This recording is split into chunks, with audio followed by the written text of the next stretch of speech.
தொழுகையை கொண்டு பொறுமையை கொண்டு அல்லாஹ்விடத்திலே உதவி தேடுங்கள்.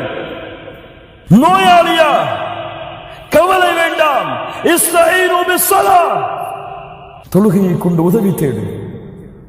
கடன் பிரச்சனையா, ஏன் கவலை? இஸ்தஈன் பிஸ்ஸலா,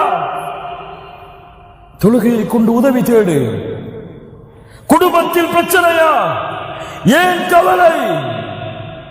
தொழுகையை கொண்டு உதவி தேடு.